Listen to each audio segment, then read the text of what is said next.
नमस्कार। मेरे इस चैनल में आप सबका स्वागत है। व्रतों की महिमा इस श्रृंखला में हमारा भी विषय चल रहा है आध्यात्मिक और धार्मिक मार्ग। आध्यात्मिक मार्ग के साथ साथ चलते समय हमें दो मार्ग और आगे मिलते हैं, ज्ञान मार्ग और भक्ति मार्ग। उसी तरह धार्मिक मार्ग के ऊपर जब हम चलते हैं तो धार्मिक मार्ग के भी आगे चलकर हमें दो और मार्ग, जिसको उपमार्ग भी कह सकते हैं, वो दिखते हैं। वही है ज्ञान मार्ग और भक्ति मार्ग। हमने अभी तक सुना कि आध्यात्मिक मार्ग के आगे ज्ञान मार्ग और भक्ति मार्ग। आज हम सुनेंगे धार्मिक मार्ग पर चलते हुए आगे जो दो और मार्ग दिखाई देते हैं, उनमें से हमें किसी एक मार्ग का चयन करना है। आज बात करेंगे धार्मिक मार्ग के ऊपर ज्ञान मार्ग की।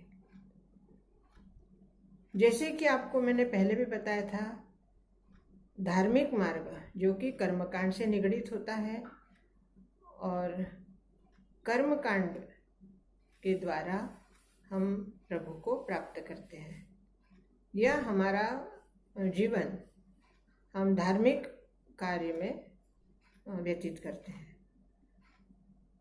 अब आज बात आती है धार्मिक कार्य में कर्मकांड में ज्ञान मार्ग की। कर्मकांड अर्थात धार्मिक मार्ग में ज्ञान मार्ग क्या होता है, थोड़ा मैं आपको थोड़ा विस्तार करके बताती हूँ। जैसे हम कर्म कांड जो भी करते हैं, जैसे पूजा करते हैं या अनुष्ठान करते हैं या व्रत करते हैं या कोई 9 दिन का 7 दिन का कोई पाठ करते हैं, तो ये हमारा कर्म कांड हुआ। अब इस कर्म कांड में हमारा ज्ञान मार्ग अर्थात क्या, तो जो हम काम कर रहे हैं, जो कर्मकांड हम करने वाले हैं या जिसका हमने संकल्प लिया है, उस कर्मकांड का हमें विधिवत ज्ञान होना। जब तक आप उस कर्मकांड के बारे में पूरी तरह ज्ञान प्राप्त नहीं कर लेते, तब तक आपका कर्मकांड कहीं ना कहीं अधूरा रहता है या उसमें पूरी सतर्कता नहीं आती। इसलिए ज्ञान होना आवश्यक है। अगर आपने ज्ञान मार्ग चुना है तो आपको उसका विधिवत ज्ञान होना चाहिए। जैसे हम अगर उदाहरण के तौर पे ले, तो हम दैनंदिनी रोज के जीवन की जो हम भगवान की पूजा करते हैं, कहने को उस पूजा में एक हमारा रोज का दैनंदिनी कार्यक्रम है, वो दैनंदिनी कार्य है, उसको हम एक साधना नहीं कह सकते, लेकिन हमारा जीवन का रोज का एक नियम है। अब उस छोटे से नियम को भी अगर आपने ज्ञान से किया तो वो भी आपकी साधना बन सकती है। जैसे आप रोज पूजा करते हैं तो आपकी पूजा वो पंचोपचारी पूजा है या दशोपचारी पूजा है या षोडशोपचारी पूजा है, अर्थात आप जिस पूजा को संपन्न कर रहे हैं उस पूजा में आपने उपचार कौन सा लिया है,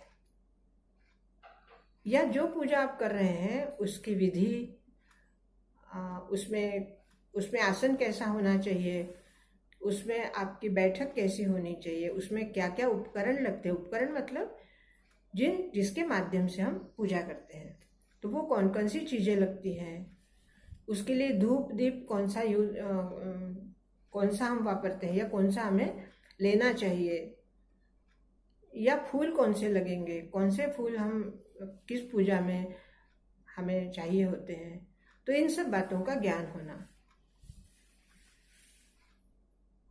मान लो हमने कोई एक अनुष्ठान के रूप में कोई पूजा का संकल्प किया, तो उस पूजा के संकल्प में हमें उस पूजा के बारे में, उसके कर्मकांड के बारे में अगर पूरी तरह ज्ञान नहीं है तो कहीं ना कहीं हमारी उस पूजा में गलती हो सकती है या त्रुटि हो सकती है। और हमें ये लगता है कि हमने तो पूजा बहुत विधि से की है और पता नहीं क्यों इसका हमें फल नहीं मिला। तो फल आपको मिलेगा क्योंकि आपने कर्म किया है। कर्म किया है तो फल तो निश्चित मिलेगा, परंतु विधिवत या शास्त्रोक्त विधि से आपने उस कार्य को नहीं किया है, उसमें कहीं ना कहीं त्रुटि रह गई है, तो आपको पूर्ण फल नहीं मिलेगा। और जब पूर्ण फल नहीं मिलता है तब आपको ऐसे लगता है कि हमने कार्य किया लेकिन हमें उसका लाभ नहीं हुआ। तो दोस्तों, अगर आपने धार्मिक मार्ग चुना है और धार्मिक मार्ग पर जब आप आगे बढ़ते हैं तो आपके सामने फिर से दो मार्ग आते हैं, ज्ञान मार्ग और भक्ति मार्ग। तो अगर आप ज्ञान मार्ग चुन रहे हैं, ज्ञान मार्ग का चयन कर रहे हैं, तो ज्ञान मार्ग में आपको आपके कर्मकांड का ज्ञान होना आवश्यक है।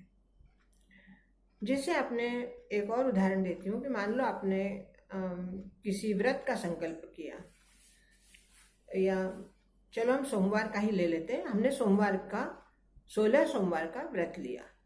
अब 16 सोमवार का जब हम व्रत संकल्प करते हैं तो 16 सोमवार के व्रत का विधान क्या है, शास्त्रोक्त विधान क्या है, उस कर्मकांड की विधि क्या है, उन 16 सोमवार के व्रत पूर्ण होने तक आपको किस तरह का आहार लेना चाहिए, क्या क्या आपको वर्जित है, किन नियमों का आपको पालन करना है, और किस तरह के आपके विचार होने चाहिए, आपका कर्म कैसे होना चाहिए, ये जितना आवश्यक है उतना ही आवश्यक है कि जो आप हर सोमवार को जब पूजा करेंगे तो उसका 16 सोमवार की जो विशेष पूजा होती है उसका विधि आपको ज्ञात होना चाहिए। और उस पूरी शास्त्रोक्त विधि का ज्ञान करने के बाद अगर आप 16 सोमवार करते हैं तो निश्चित ही 16 सोमवार पूरे होने के पहले ही आपका कार्य अवश्य पूर्ण होता है, जिस कार्य के लिए आपने ये व्रत लिया होता है। फिर उसका पारण अर्थात संपन्नता, पूर्णार्थी, वो कैसे की जाती है उसके बारे में आपको ज्ञान होना चाहिए। तो कहने का तात्पर्य है कि अगर आपने धार्मिक मार्ग चुना है अर्थात कर्मकांड का मार्ग चुना है, तो कर्मकांड में आगे ज्ञान मार्ग है, तो ज्ञान मार्ग से आप कर्म करिए तो आपको पूर्ण उसका लाभ मिलेगा। जैसे कोई भी साधारण सा, आप मान लो आपने जप का ही अनुष्ठान लिया या मन में संकल्प लिया कि हम रोज 11 माला का जप करेंगे, 11 माला जप की करेंगे। अब आपने संकल्प तो ले लिया, लेकिन आपको 11 माला करने के बारे में आपको इसका विधान अगर नहीं पता है कि 11 माला आपकी पूरी होने तक आपने जो आसन बिछा रखा है, जिस आसन पे आप बैठने वाले हैं या जिस आसन पे आप बैठकर जप करने वाले हैं, आपको 11 माला होने तक आपको वहां से उठना नहीं है। अब आपने संकल्प तो बगैर सोचे समझे कर दिया कि भाई मैं तो 11 माला रोज की करूंगी या करूंगा, और जब पहले दिन तो आपने कर लिया, दूसरे दिन माला करने बैठ गए तो कहीं आपके पैर अकड़ गए या आपके पीठ में दर्द होने लगा या कुछ आपको पीड़ा होने लगी, तो ये आपके जप में फिर त्रुटि हो जाती है। इसलिए पहले उसका विधान, उसकी विधि, शास्त्रोक्त विधि क्या है जप करने की, वो आप पहले ज्ञान उसका प्राप्त कर लीजिए। उसके बाद आप जप का अनुष्ठान करेंगे, चाहे एक ही माला रोज करिए लेकिन विधि विधान से करिए, तो उसका आपको पूर्ण लाभ मिलेगा। दोस्तों, इसका मतलब ये नहीं है कि आप बगैर विधि विधान से कुछ कार्य करेंगे तो भगवान उसको स्वीकार नहीं करेंगे, ऐसी बात नहीं है। क्योंकि हमने कर्म किया है, वो शुभ कर्म है, सत्कर्म है, तो वो भगवान उसको स्वीकार अवश्य करते हैं। लेकिन हमारे कार्य में अगर हमने कोई संकल्प लेकर कार्य किया है तो उस कार्य में हमारा नियम अनुशासन होना चाहिए। बगैर किसी संकल्प के आपने अजाप जप अगर आप कर रहे हैं, उसके लिए आपको किसी संकल्प की आवश्यकता नहीं है, ना ही उसके लिए किसी साधन की आवश्यकता है, ना ही उसके लिए आपको आसन की आवश्यकता है, और ना ही रुद्राक्ष या तुलसी की माला या स्फटिक की माला या हल्दी की माला या अन्य किसी की माला लेकर आपको जप करने की आवश्यकता नहीं, क्योंकि अजाप जप बगैर किसी साधन के होता है, वो आध्यात्मिक मार्ग में चला जाता है। लेकिन धार्मिक मार्ग से अगर आप जप का विचार कर रहे हैं तो आपका कर्मकांड उसमें आता है। और जप अगर आप करेंगे तो जप में आपकी मुद्रा कैसे होनी चाहिए, किस मुद्रा से जप करने के बाद कौन से जप के लिए या कौन से कार्य के लिए कौन से उंगली का हमें जप को लेना है, जैसे तर्जनी से हमें जप करना है या मध्यमा से करना है या अनामिका से करना है, तो ये हमें पहले उसका विधान मालूम होना चाहिए कि हमें जप किस कार्य के लिए हम कर रहे हैं और उस कार्य के लिए जप की कौन सी मुद्रा हमें स्वीकारनी है। इस तरह धार्मिक कार्य में, धार्मिक मार्ग में आगे ज्ञान मार्ग जो है वो हमें ये सारी बातें सिखाता है।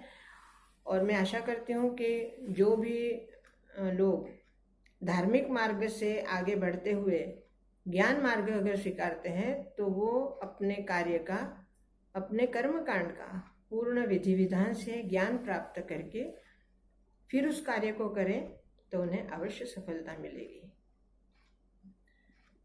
दोस्तों, मेरे चैनल को सब्सक्राइब कीजिए, लाइक कीजिए, शेयर कीजिए और बेल आइकॉन बजाइए। आपका बहुत बहुत धन्यवाद। जय श्री कृष्ण।